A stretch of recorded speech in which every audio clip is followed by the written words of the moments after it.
Bircə İnvestisiya Fondunun sabiq baş direktoru Georgi Bachiashviliyə Gürcüstanın dövlət sərhədini qanunsuz keçməsi faktında yardım etməkdə təqsirləndirilən Şota Karumidze barəsində həbs qətimkan tədbiri seçilib. Tbilisi şəhər məhkəməsində sözü gedən qərarı bu gün qəbul ediblər.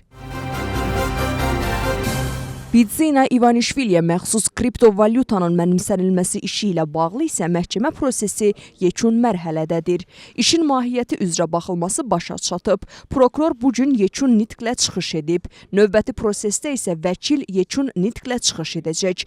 Həmçinin məlum olub ki, prokurorluğun müvafiq xidməti qırmızı sirkulyarla Georgi Bachiashvilinin axtarışı üçün Interpola artıq müraciət edib.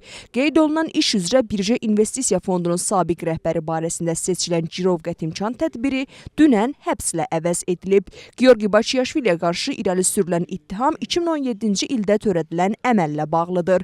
Xüsusilə prokurorluğun məlumatına əsasən Bachiashvili investora sərmayədən əldə olunmuş tam mənfəət əvəzinə cəmi 536.900 ABŞ dolları verib. Geridə qalan və investora məxsus 8.986 bitcoini qanuna zidd şəkildə mənimsəyib. Bitcoinin qanuna zidd şəkildə mənimsənildiyi zaman dəyəri təxminən 43 milyon ABŞ dolları olub. Georgi Bachiashvili ona qarşı irəli sürülən ittiham üzrə özünü təqsirli görmür. Bu əməl 9 ildən 12 ilə qədər azadlıqdan məhrum etməni nəzərdə tutur. Gürcüstanın baş nazirinin Türkmənistan rəsmi səfəri başa çatıb. İrakli Kobaxidze Türkmənistan prezidenti Serdar Berdimuhamedov ilə görüşüb. Onlar müxtəlif əməkdaşlıq məsələləri haqda danışıblar. Türkmənistanda istehsal olunan enerji məhsullarının Gürcüstana ixracı və Gürcüstan vasitəsilə tranziti, Gürcü nümayəndə heyətinin Türkmən həmkarları ilə müzakirə etdiyi əsas məsələ bu idi. Orta dəhlizin inkişafının əhəmiyyətinə və bu istiqamətdə Gürcüstanın roluna xüsusi diqqət yetirilib. Həmçinin müxtəlif ticarət və turizm sahələrində əməkdaşlıq müzakirə mövzusu olub. Nazirlərin həm genişləndirilmiş, həm də sektorlar üzrə üzbəüz formatda görüşləri keçirilib və qarşılıqlı anlaşma memorandumları imzalanıb. O cümlədən xarici işlər, kənd təsərrüfatı və idman sahələrində.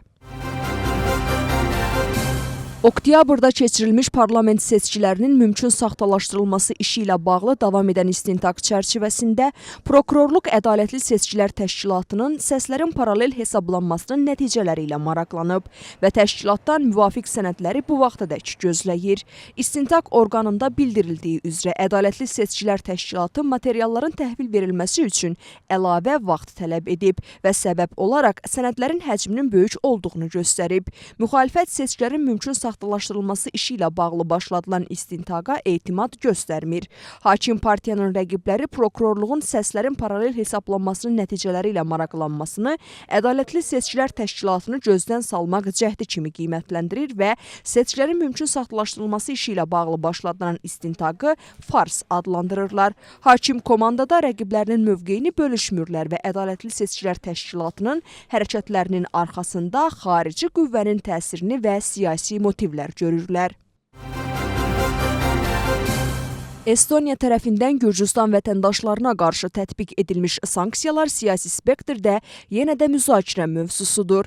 Hakim komanda hesab edir ki, sanksiya tətbiq edilən şəxslərin siyahısı Beynəlxalq Şəffaflıq Gürcüstan Təşkilatı tərəfindən hazırlanıb. Parlament sədrinin bəyanatına əsasən keçmiş Sovet respublikalarının məqsədi Gürcüstanda qanuni hakimiyyəti dəyişməkdir. 3 Baltikyanlı dövlətin hakimiyyətləri Rusiyaya qarşı bizim silah olmağımızda maraqlıdırlar. Bu haqda Şalva Papuaşvili bildirir.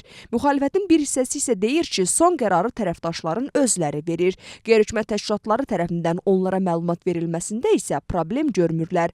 Xatırladaq ki, Litva, Latviya və Estoniya bir neçə gün əvvəl sanksiya tətbiq edilən şəxslərin siyahısını genişləndiriblər və Gürcü məmurların, o cümlədən deputatların, məhkəmə hakimiyyətinin və Alt İnfonun nümayəndələrinin ölkəyə girişinə qadağa qoyublar.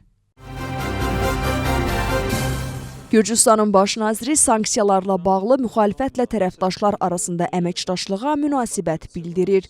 İrakli Kobaxidzinin qiymətləndirməsinə əsasən bu cür hərəkətlər cinayət məsuliyyəti daşıyır, lakin bunun müvafiq qurumlar tərəfindən müəyyən edilməli olduğunu bildirir. Hökumət başçısı müxalifətin Gürcüstanın maraqlarına zərər vurmaq üçün xarici strukturlarla əməkdaşlıq etdiyini bildirir. Kobaxidze müxalifətin bu hərəkətini vətənə xəyanət adlandırır. Müxalifətin böyük hissəsi 2025-ci ilin özünü idarə etmə seçkilərində iştirak etmək niyyətində deyil. Bu vaxt olan məlumata əsasən planlaşdırılan seçkilərdə müxalifətdən yalnız Girçi partiyası iştirak etməyi planlaşdırır. Gürcü arzusu müxalifət partiyalarının böyük hissəsinin mövqeyini sabotaj kimi qiymətləndirir. Konstitusiyaya əsasən yerli özünü idarə etmə seçkiləri oktyabrın 4-də keçiriləcək.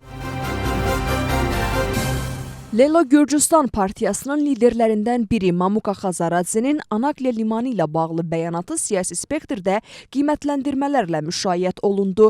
Xazaradzenin özü bildirir ki, hakimiyyət Rusiyanın maraqlarına xidmət edir və anti-milli maraqlar güdür. Onun qiymətləndirməsinə əsasən Gürcü arzusunun nümayəndələri qərb investisiyalarının əleyhinədirlər. Parlament əksəriyyətində isə izah edirlər ki, beynəlxalq məhkəmə tərəfindən Lelonun lideri bu işdə təqsirli bilinib və dövlət büdcəsinə $600.000 köçürəsidir.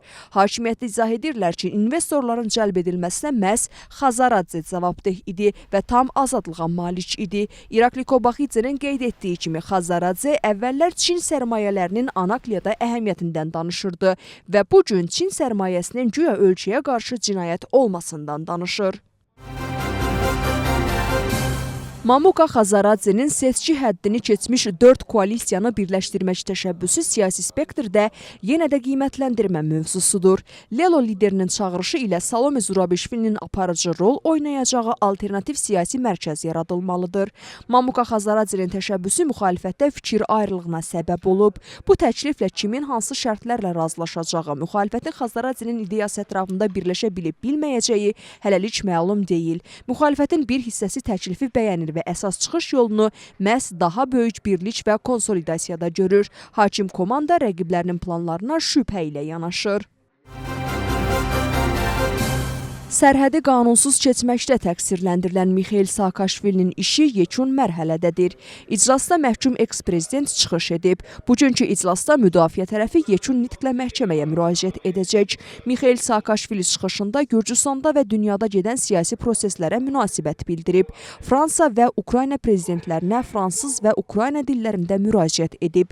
Xatırladaq ki, Mixail Saakashvili tərəfindən sərhədin qanunsuz keçilməsi faktı ilə bağlı istintaq 2021-ci ilin oktyabrın 1-də başlayıb. Orbelyanebi sarayında səfirlər tərəfindən Gürcüstan prezidentinə etimadnamələrin təqdim edilməsi mərasimi keçirilib. 13 ölkənin səfiri etimadnaməsini Gürcüstan prezidenti Mixail Qavelaşviliyə təqdim edib. Onların arasında Belçika Krallığı, Lüksemburq Böyük Hersoqluğu, Koreya Respublikası, Kipr Respublikası və digər ölkələrin diplomatları olub. Mixail Qavelaşvili səfirlərlə ölkələr arasında çoxtərəfli əməkdaşlığın dərinləşdirilməsi məsələlərini müzakirə edib və onlara gələcək fəaliyyətlərində uğurlar arzulayıb.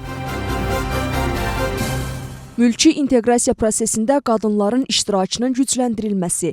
Dövlət naziri Teya Axuredyani mülki inteqrasiya məktəbi çərçivəsində təlim seminarın açılışını edib. 3 günlük təlim seminarda bu dəfə Samtskı Cavaxeti, Kvemokartli və Kaxeti bölgələrinin etnik azlıqların sıx məskunlaşdığı munisipalitetlərindən müxtəlif peşə sahibi olan qadınlar iştirak edirlər. Teya Axuredyani salamlama nitqində etnik mənsubiyyətindən asılı olmayaraq qadınların vətəndaş bərabərliyi və inteqrasiyası prosesində rolunun və səmərəli iştirakının əhəmiyyətini vurğulayıb. Seminar çərçivəsində 30 iştirakçı vətəndaş bərabərliyi, media savadlılığı, Avropaya inteqrasiya, eləcə də qadın hüquqları, sağlamlıq və sosial müdafiə üzrə dövlət proqramları və digər dəstək mexanizmləri kimi aktual məsələlər haqqında ətraflı məlumat alıb.